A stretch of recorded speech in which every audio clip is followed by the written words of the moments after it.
이 컨테이너가 배에 실려서 가는 기간이 상당할 텐데 보통 20일에서 30일 내외라고 생각하시면 된다. 그러면 이 광어들은 쫄쫄 굽나요?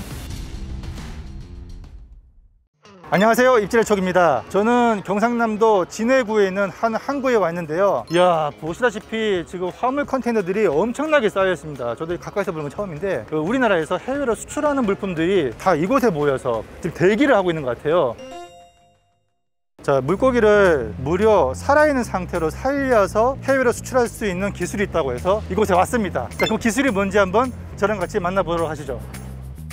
여러분, 활어해 문화는 없어도 활어를 요리해 먹는 수요가 전 세계적으로 늘고 있다는 사실 아시나요? 이에 우리나라도 2011년부터 꾸준히 활어를 수출해 왔는데요. 해마다 수출량이 증가하고 갈수록 고품질의 식재료를 요구하는 세계적인 추세에 맞춰 우리나라는 꽤 오래전부터 활어를 싱싱하게 살려서 수출하는 기술을 연구해 왔습니다. 바로 라이브콘이라 불리는 컨테이너인데요. 오늘은 활어를 어떻게 살려서 수출하는지 그 과정을 보여드리겠습니다. 안녕하세요. 안녕하십니까. 예, 여기가 그 활어 수출하는 곳 맞나요? 네, 맞습니다. 저희가 해수산물 수출하고 있는 곳입니다. 아, 예. 아, 제대로 찾았구나. 그러면 지금 뭐 작업을 한다고 제가 들었는데 아침에. 활어를 수출하기 위해서 네. 물차에서 이제 컨테이너로 이동하는 작업이고요. 이제 컨테이너에 있는 활어를 나중에 이제 해외로 수출하는. 이른 아침부터 바쁘게 돌아가는 현장, 다름 아닌 활어차와 컨테이너입니다. 수십 일간 살려서 운송해야 하는 활어 수출 특성상 신속함과 정확함이 생명인데요. 이렇게 활어차에서 꺼낸 광어들은 계측을 거쳐 활어 운송 컨테이너에 싣게 됩니다. 이 작업을 수백 번을 반복하는데요. 뜰채 한 망으로 퍼서 담기는 양은 20kg, 가끔 한두 마리를 더하거나 빼는 것 외엔 오차 없이 계측됩니다.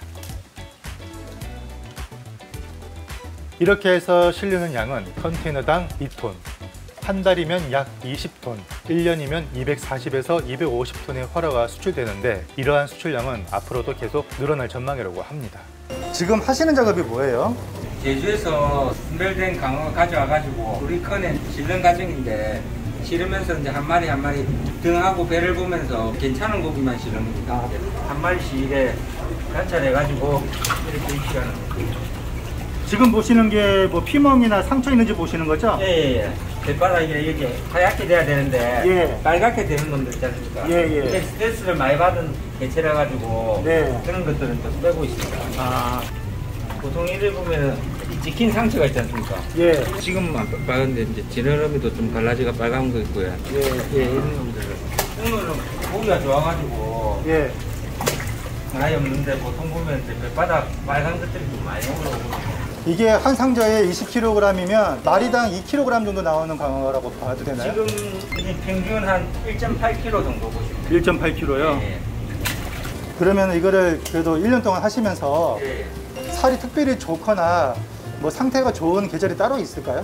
아무래도 보면 이제 알배기철이라든지 그때는 네. 살이 많은데 이제 알이 차가지고 아무래도 장시간 웅성하게 여름철에 이제 사료를 잘 먹어가지고 가을 겨울철 되면 살이 좀 많이 올라와가지고 수온이 내려갈 때 네. 그때 강어가 맛있습니다. 이게 컨테이너 하나에 예. 실리는 마리수가 대략 어느 정도일까요?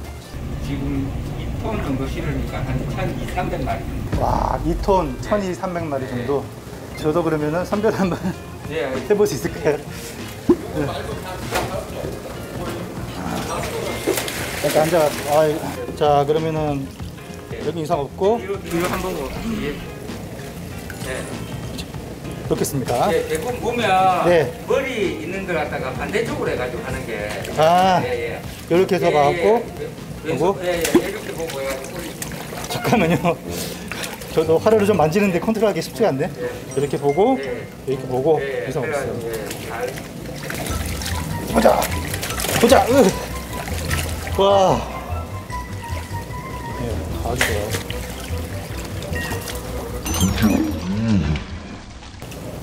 이거는 괜찮은 거죠? 예. 고기 그 특징이 뱃바닥에 이제 전체가 하얗지 않고 이렇게 검은 예.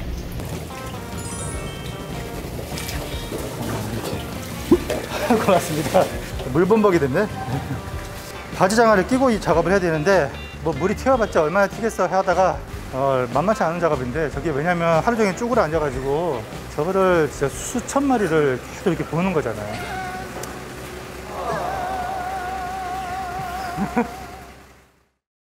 주로 어떤 품목을 수출해요? 코로나 전에는 다양하게 우럭, 넙치, 터봇, 황금강어, 참돔 이런 걸로 나갔지만 네. 코로나 기간 때 이제 좀 사정이 안 돼서 예. 넙치가 지금 주로 나가고 있습니다.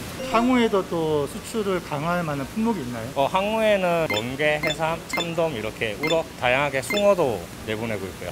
이렇게 활어를 니즈로 하는 나라들이 이렇게 많은가요?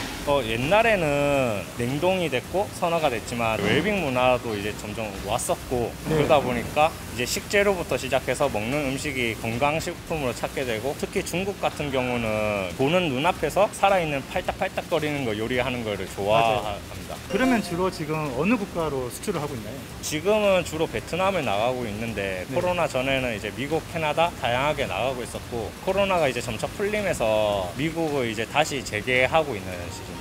사실 미국은 태평양을 건너야 되잖아요. 이 컨테이너가 배에 실려서 가는 기간이 상당할 텐데 대략 어느 정도 소요됩니까? 보통 20일에서 30일 내외라고 생각하시면 된다. 2, 30일 정도 배에 실려서 가는 동안 광어들은 쫄쫄 굶나요? 그게 네. 좀 궁금했어요. 네, 저희가 따로 먹이를 주고 있진 않는데 예. 수온을 낮춰서 애들이 가수면 상태라는 활동량을 죽이는 활동량을 거군요. 줄이는 상태에서 가고 있습니다. 그 활동량도 죽이고 뭐 대사량도 좀 최소화해서 네, 맞습니다. 그러면은 그 기간 동안 살려서 갈 수 있는 거예요? 네, 그러면은 거의 생존율 100% 정도로 가고 있습니다. 그럼 살이 빠질 수도 있지 않아요? 그게 이제 방금 말씀드렸듯이 대사량이랑 이렇게 적다 보니까 살 빠짐이 거의 못 느낄 정도로.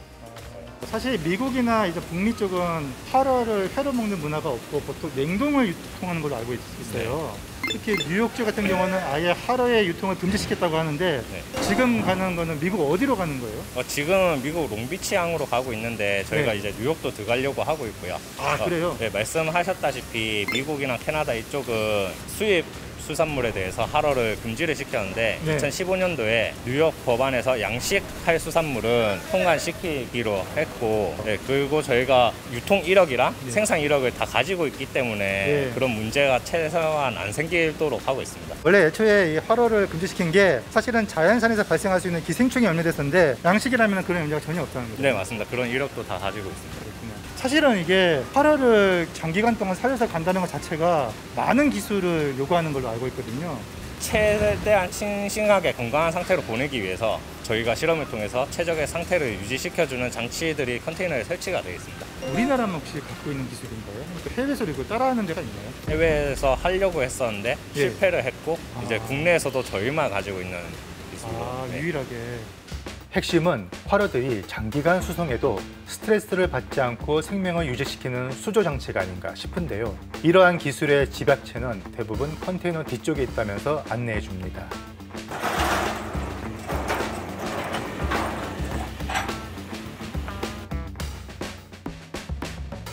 여기는 이제 전체적인 기계를 조작하는 모듈인 거고요. 네. 이 편에 보면 이게 산소 발생기로 네. 하루에 제일 중요한 산소를 공급해주는 장치요. UPS 네. 공급 장치로 한정적으로 컨테이너 내부로 전기를 공급해주는 장치. 전기 공급 장치. 네. 만약에 전기가 차단이 돼도 컨테이너 자체가 4시간에서 6시간 정도 전기 없이 사용이 가능하도록 배터리가 설치되어 있습니다. 예비 배터리 같은 느낌이구나. 예. 이거는 산업 최적 온도를 낮추기 위해서 수온을 낮추기 위한 냉동기. 이 정도면은 설명이 가능해요. 뭐 혹시 뭐 여가 살균기나 찌꺼기 뭐 걸러주는 그런 거 있나요? 그건 저쪽에 있거든요. 그거든요? 네. 저희가 해수를 네. 그냥 일반 해수를 쓰는 게 아니라 여가시킨, 정화시킨 해수를 사용합니다. 정화시킨 해수요? 네.